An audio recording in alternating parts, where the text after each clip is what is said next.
Now at noon, multiple law enforcement agencies searching for a man accused of killing a Department of Corrections sergeant. The very latest on that search. Plus, Western nations continue to ramp up crippling sanctions on Russia in retaliation for invading Ukraine. The growing popularity of cryptocurrency has also led to a rising number of scams. What to look out for when you're online. And rare diseases can be difficult to diagnose. Now doctors are turning to technology that uses photos to unlock medical mysteries. A closer look at that coming up. But first, we want to begin with that developing news we've been following through the overnight hours. The Pulaski County Sheriff's Office and several other agencies searching for a man accused of killing an Arkansas Department of Corrections sergeant. THV 11's Jade Jackson is live in Maumelle, where the search has entered its 15th hour now. Jade, we now know who authorities are looking for, right? Yeah, that's right, Michael. Now, this is the scene that's still going on behind me just hours after a Pulaski County Sheriff's officer responded to a welfare check that turned into that deadly shooting. And it's multiple agencies on the ground for just that one suspect. Now, police say that they are looking for this man shown here on your screen, DeMark Lee Jordan, wanted now for the shooting death of that corrections sergeant and a K9 unit. According to the Pulaski County Sheriff's Office, deputies responded to a home on Corvallis Road last night for a welfare check. That's when Jordan allegedly started shooting at them.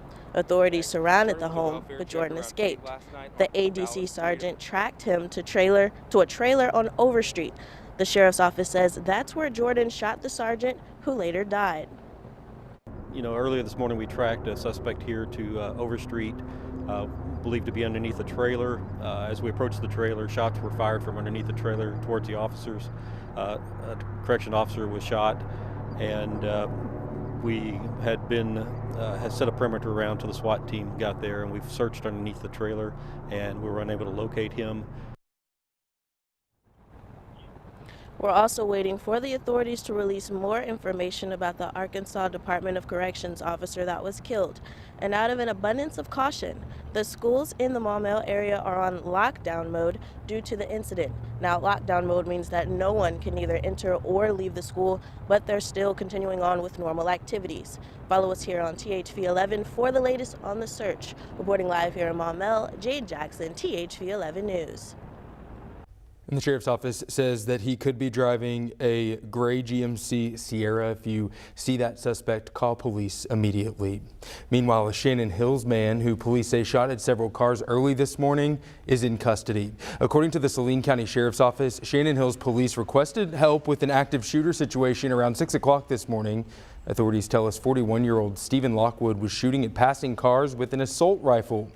SWAT responded and Lockwood was taken into custody. No one was hurt in the incident. Bauxite public schools were put on lockdown as a precaution, but that has now been lifted.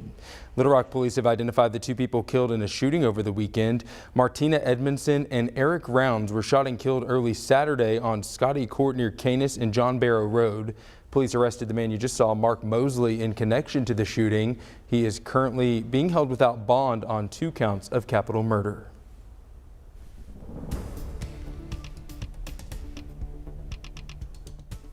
Well, the weather conditions have really improved here in the natural state after kind of a sour Saturday. It was cold, the rain moved in. Sunday was better. This morning you need the coats and jackets. We woke up with numbers into the 20s and 30s, but with all that sun, temperatures have rebounded very nicely. 60 is the temperature at Little Rock. It's 57 in Conway, 57 in Pine Bluff, 56 in Arkadelphia. Wall-to-wall sunshine across the state. We could see some high clouds drifting here later today, but we're seeing this warm up because of the winds. The winds are coming in from the south-southwest about 5 to 10 miles per hour, and that will send the numbers into the mid, possibly upper 60s in some locations. I'm going for a high of 65 here in Little Rock, 63 for you folks in Clinton, 64 in Arkadelphia.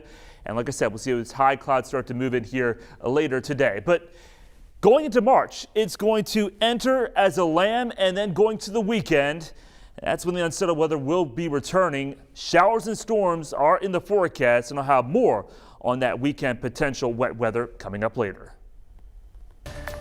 All right, Nathan, while war rages on the ground in Ukraine, the first peace talks are underway, even though there is little hope that anything will come out of them.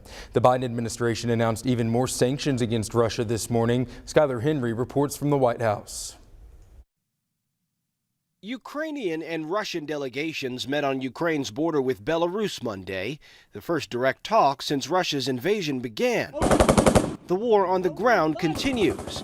Ukraine's military says Russian forces have slowed their offensive after suffering heavy losses. Russia continues its assault on Ukraine's largest cities of Kyiv and Kharkiv. And Russian President Vladimir Putin raised alarms when he put Russia's nuclear weapons on high alert. I hope this is nothing more than saber-rattling, but we should be very concerned and very vigilant about deterring Putin from further acting against the West. The U.S. and its allies have responded to Russia's attack with sanctions, attempting to isolate and weaken Russia's economy. This weekend, the U.S. and allies kicked most Russian banks out of SWIFT, an international bank messaging system that makes global transactions easier. That prompted some panic as Russians lined up to withdraw cash. The value of Russian rubles are plummeting, and Russia's central bank responded by doubling key interest rates to 20%. This morning, the Treasury Department announced new sanctions targeting Russia's central bank. The move blocks it from doing transactions in U.S. dollars. Skyler Henry, CBS News, the White House. The ruble's value has fallen 30% against the dollar in trading today, making 1 ruble worth less than 1 U.S. cent. Russia has been selling off foreign currency in an attempt to keep the ruble's value higher. Today's sanctions will make it harder, if not impossible, for Russia's central bank to take those steps going forward.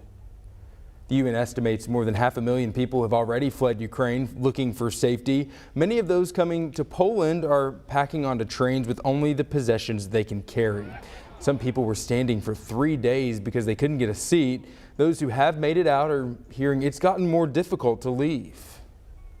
When we are crossing, there was maybe 100, 200 person, but right now it's maybe 3,000 person.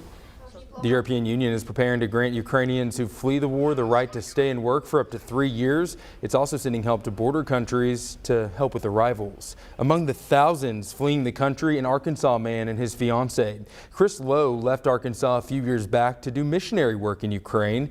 He proposed to his girlfriend Vera, a native of Ukraine, on Valentine's Day. Well, just a few weeks later, when the invasion began, the two scrambled to find a way out.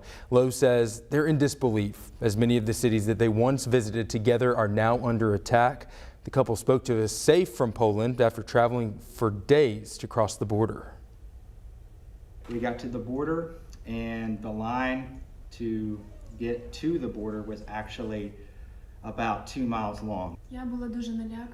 I was very scared, but I had to make a decision very quickly. I could not say goodbye to my family and friends. Since there was a state of war, we did not know whether I would be allowed to cross the border. Chris is staying in touch with family back here in Arkansas, but they are not headed back to the States right now. The couple's not. Lowe's organization that he works with, along with other churches in neighboring countries, have partnered together to get Ukrainians across the border. States and school districts across the country are adjusting to the CDC's new masking guidelines this week. Under the new guidance, face masks are recommended in indoor public settings, just depending on an area's case count, hospitalizations, and hospital capacity. Right now, a large part of Arkansas is still labeled as high and encouraged to mask up.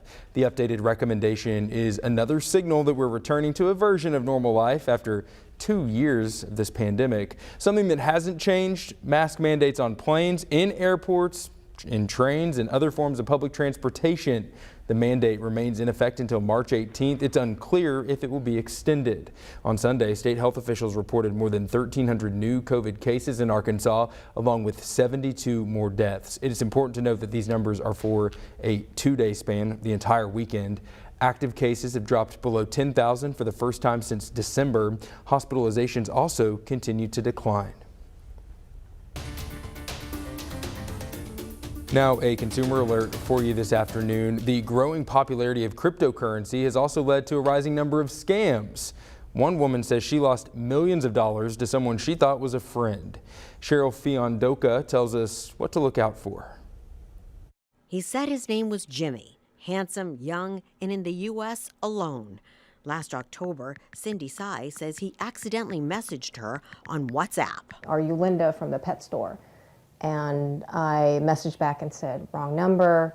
that seemingly innocent exchange quickly escalated into Cindy sharing personal information, including her cancer diagnosis. Very much a comfort for me at that time. In my mind, it was a relationship. Within weeks, Jimmy showed Cindy how much money he was making trading in cryptocurrency and offered to help her invest on the platform he was using. So he said, you're not giving me a dime. This is completely controlled by you. Jimmy gave her a link, and Cindy set up the account. And they'll click on those hyperlinks. It will take them to a site that is either spoofed or very close to the legitimate site. What was the total amount you invested? Everything said and done, $2.5 million. The FBI estimates in 2021, 24,000 people fell victim to these type of scams, losing about $1 billion. With cryptocurrency, it's different. If you give somebody your digital wallet, that is gone instantly. There is no clearing process, so it's very difficult for law enforcement to track that. Cindy says she became suspicious after having a hard time withdrawing money. But by then, it was too late. It's interesting the disconnect between your logical self and your emotional self. And I think I was probably the most vulnerable in my entire life. I desperately wanted to believe him. Cindy says that clouded her judgment. She's now sharing her story to help prevent others from becoming a victim of this scam. Cheryl Fiandaca, CBS News, Boston. Authorities say don't invest with people you only met online, do your research, don't click on hyperlinks for trading platforms, and never share banking information.